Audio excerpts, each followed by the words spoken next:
Yes, you read the title correctly.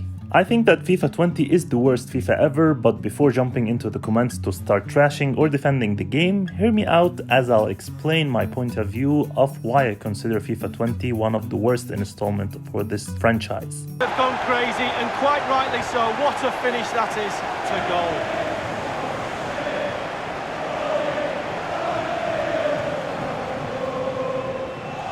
What's up everyone and welcome to a new video. My name is Omar with Real Gamer Review, and today I'll be reviewing FIFA 20 almost a year after the release. If you're new to the channel, please consider subscribing and liking the video and turn on the bell icon to watch more videos like this one. Without further ado, let's get right into it.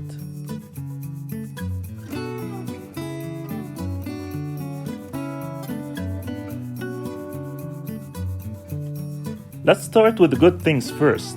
As you would expect with FIFA being the king of soccer games for years, it is still the case with FIFA 20. From a pure gameplay perspective, it is even better than its predecessor FIFA 19, as all the issues and frustrations that we had in FIFA 19 gameplay are now gone. Especially the biggest issue that we had of having the defenders way slower than the attackers most of the time, which was really frustrating and unfair, and might have caused a few broken controllers or even some damaged TVs. EA also managed to upgrade the physics engine of the game this year, which gives a more realistic look and feel to the game and how the ball reacts to the passes and the grass of the pitch. It is more realistic, yes, but at the same time it caused a slight issue that some FIFA fans aren't so fond of, slowing the flow pace. Here's what happens. You actually feel that the flow of the game while you are preparing for an attack, for example, is noticeably slower, especially if you are coming from FIFA 19. Shots, passes, crosses, and all other aspects of the gameplay are affected by the new physics engine and are giving a more realistic look and feel to them, which I'm a fan of, but at the same time it makes some things a bit harder to do in this installment. One of them, for example, is the setup touch before you go for the devastating shot in FIFA 19. It is not totally gone, but now you will almost find no opportunity to do it, as the vast majority of the time it will hit the defender of the other team, as the animation for the move is slower due to the new physics engine. Another thing I noticed is that the header from the corner is now way harder to score from, unlike FIFA 19, which I wouldn't say was easy, but it was a bit more forgiving. Free kicks and penalties as well got a new feel and cursor animation added, in which are, I don't know how to say it, but it doesn't feel harder, but it is harder. Like when you understand how it works, you feel that it is not that hard to do, but you end up missing it most of the time, if you know what I mean. If you are one of the people that are not a fan of the new physics engine slower pace issue that I've talked about, FIFA 20 has the best solution for you. Volta. Yes, our beloved FIFA Street is back in a new name and skin. It is now called Volta, and it is still as super cool as you remember it. Before we get deeper into Volta, of course, as you know, FIFA 20 has almost the same modes that were in FIFA 19, which are Practice Arena, Kickoff, Champions League, Tournaments, FIFA 20 Ultimate Team, Manager Career and Player Career, and Seasons.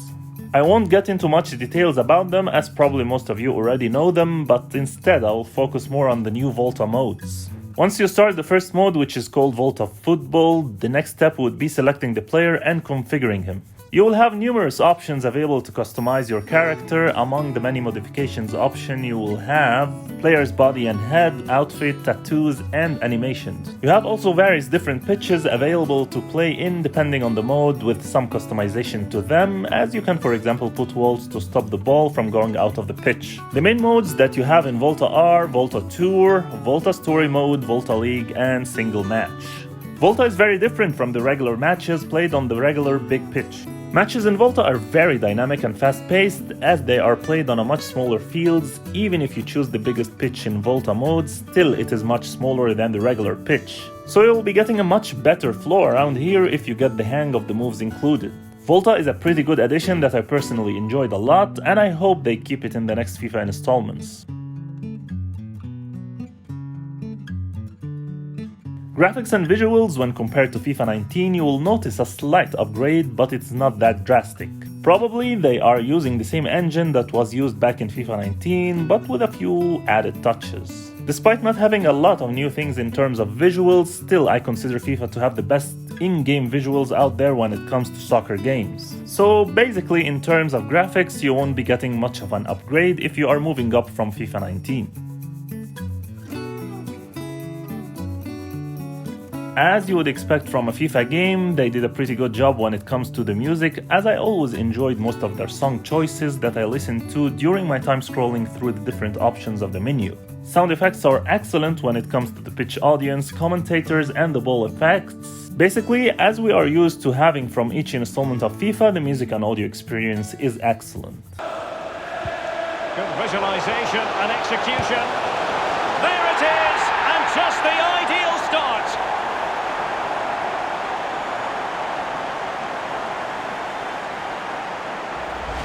Wow, what a lovely goal. The finish had to come after this pass that split the defence in half. Great goal.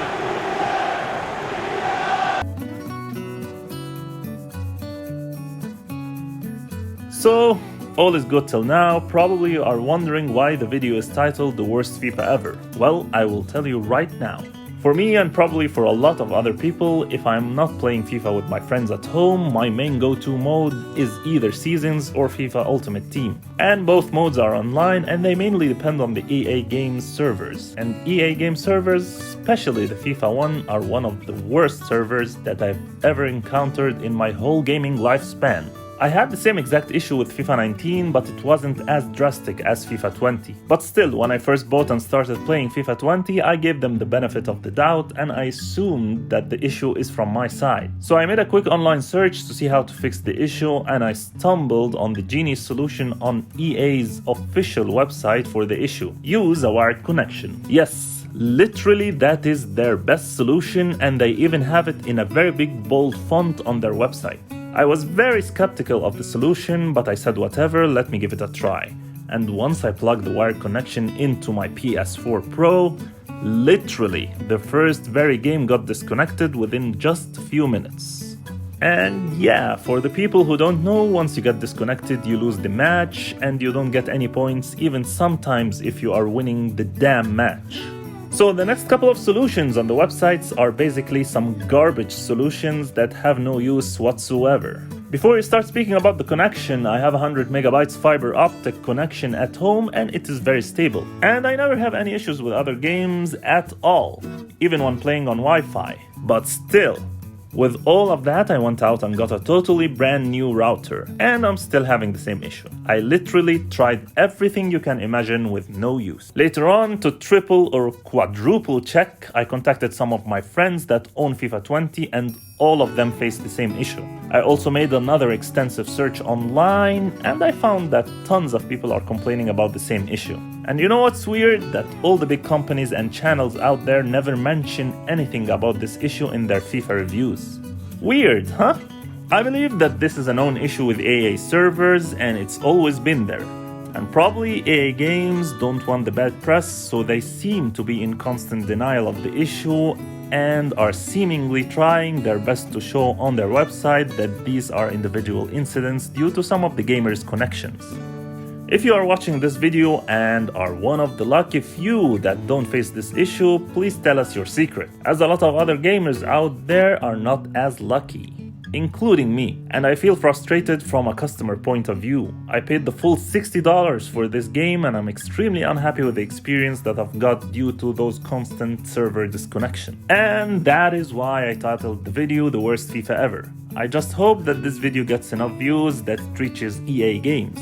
And maybe they would be nice enough and do something about it and resolve the issue once and for all. So please, if you are facing the same issue, share your experience in the comments, hit the like button and share the video with other FIFA lovers to hopefully have this reach the right people. Thanks for watching and don't forget to subscribe and click the bell icon to watch more of my gaming content.